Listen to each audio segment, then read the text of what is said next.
Good morning, students. Welcome back from your summer break. I hope you had a relaxing time.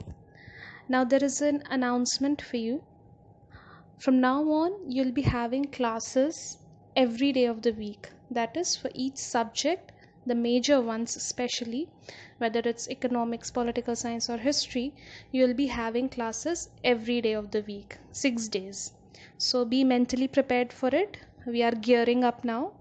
Okay, so make sure that you listen to the video lectures daily and you read your own textbook on time and do your assignments regularly. So we begin with our new chapter, kinship, caste and class.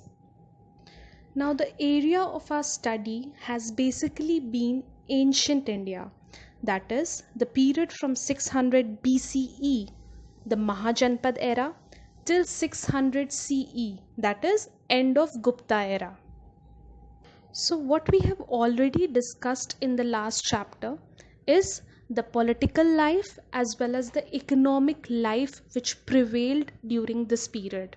Okay, so political life consisted of either the Sangh or the monarchy in the Mahajanpad era, and later on from 323 BCE we are speaking about the various dynasties, ruling dynasties such as Mauryas or Shakas or Shungas, Satavahanas, Kushanas and Guptas who ruled the Indian subcontinent. So for political history we focus on these topics.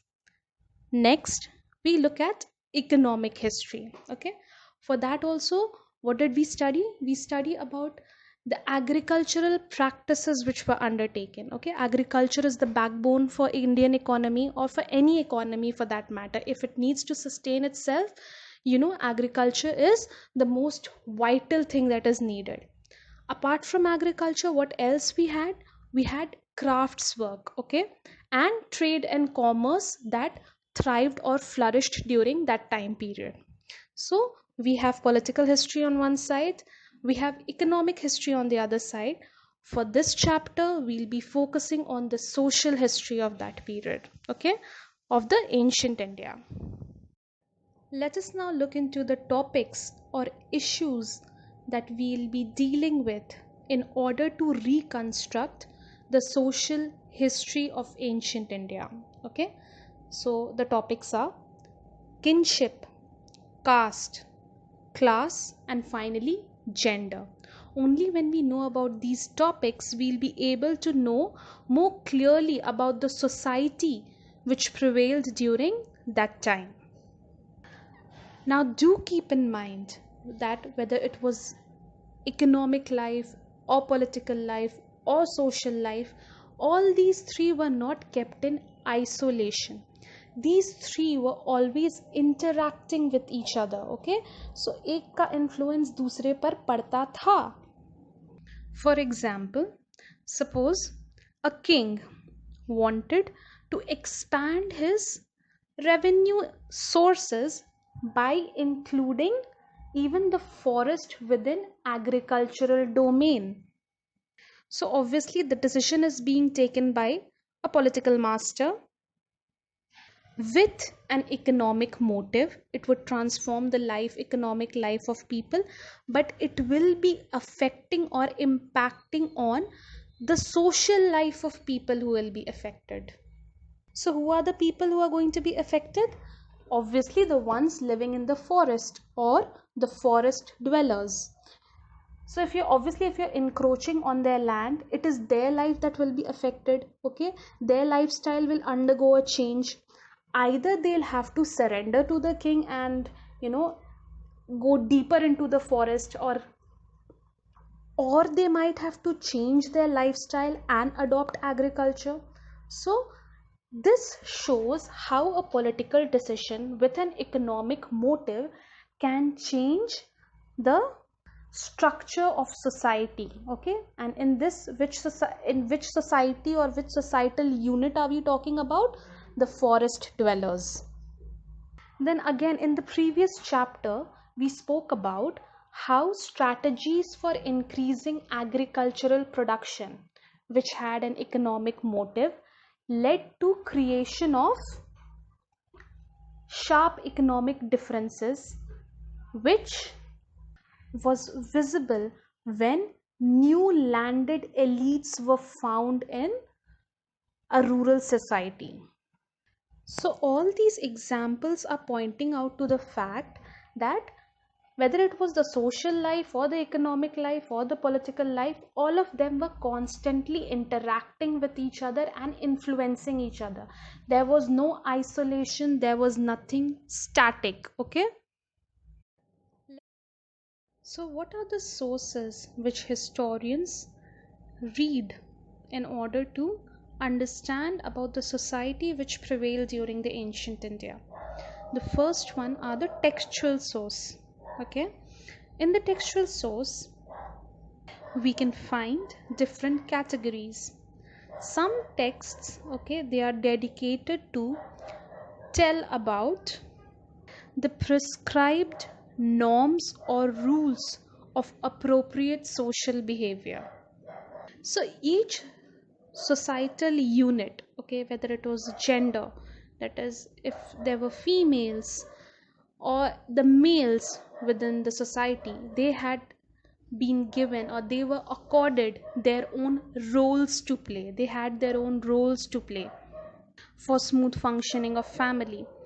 When it came to different caste groups or different class groups, each had their own role to play. Okay, so all this was done so that the fabric of society was maintained, okay, ताकि society में ज़्यादा उथल पुथल ना हो. Therefore some of the texts were exclusively dedicated to talk or write about the appropriate norms or rules for social behavior. An example of this you have already done in the previous chapter, that was the Dharma Sutras, which advised the king on his kingly duties. Then there are other sets or categories of texts. Now these are used to describe about the social situations and practices taking place during this era. So they were more observational in nature. ठीक है, हम लोग observe करते थे the popular practices of that time and they used to narrate it and write it down. They would even provide a commentary towards it, saying whether it was good or bad, that is whether it should be followed later on or it was preferable to discard it. Apart from text, we have also seen that during this period there was evidence of inscriptions. Okay, so each of these inscriptions, they talk about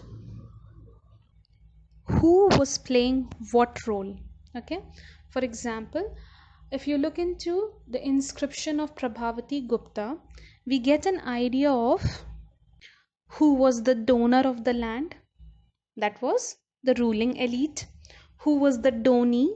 It could be a Brahman or any other person which the ruling elite decided. Okay, and what sort of benefits they got in terms of services by different people of those villages. So even the village folk were impacted by it. So through one inscription, you're getting information about the ruling elite, the person who is benefiting from it, and the people who are being impacted from it. So you get to know about all the actors or all the people who are involved in it.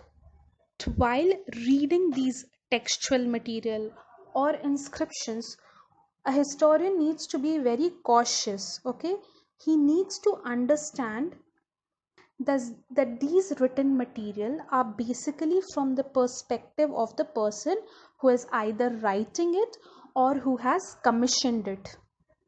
So it is not talking from the perspective of people who might be exploited because of it, the general populace. Okay, now in order to understand the text or inscription or any other written thing available, a historian needs to know the language in which it was written. Okay, we have already done this entire thing in detail in the last chapter.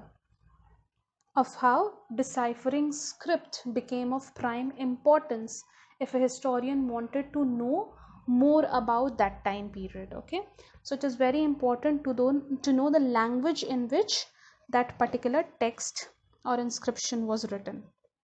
So these textual material help us to look into the attitudes and practices that prevailed during that period. Okay, thus they play quite a role in reconstructing the social history of ancient India.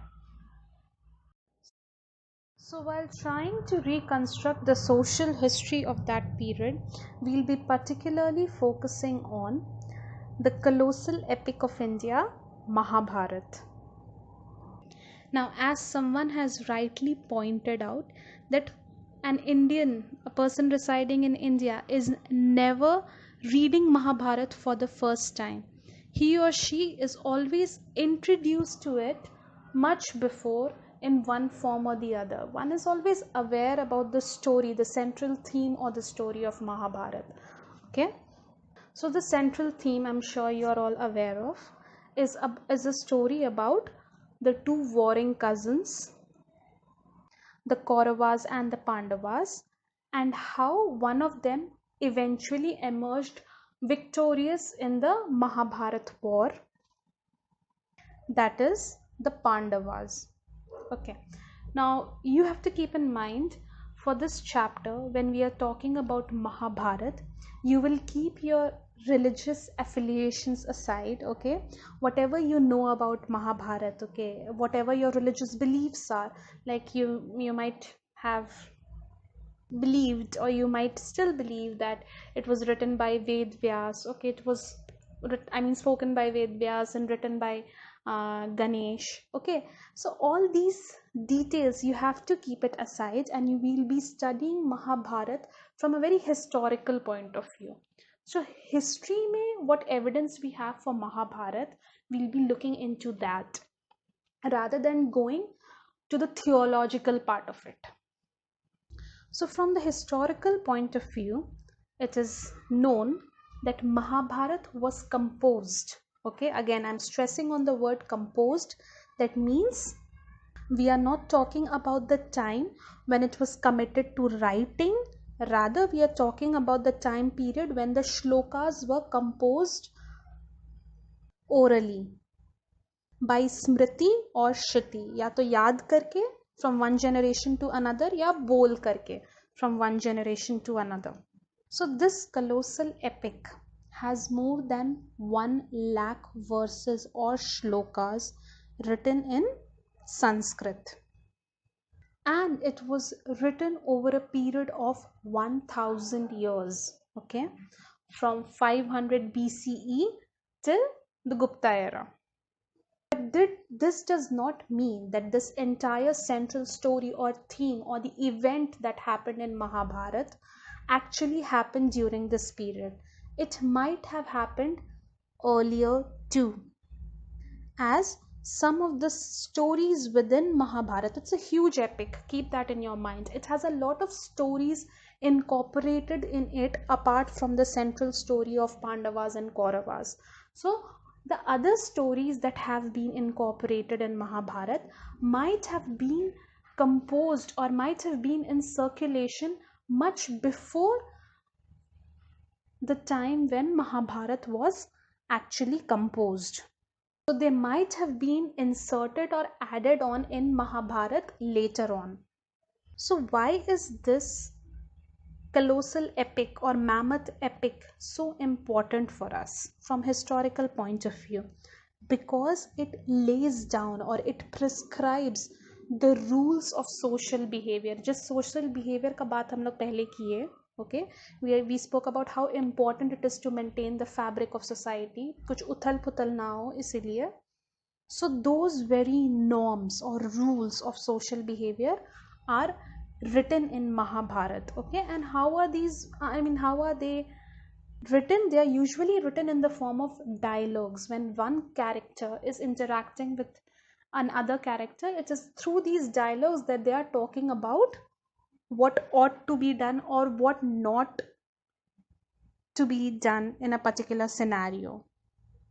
So the Mahabharat story tells how most of the main characters, they adhere to these social norms, okay, and if they deviate from it, अगर उसको follow नहीं करते थे तो क्या confrontations या catastrophe उन पे fall कर सकता था. That is why this is this source or Mahabharat as a source becomes very important for historians when they are studying about the social history of ancient India.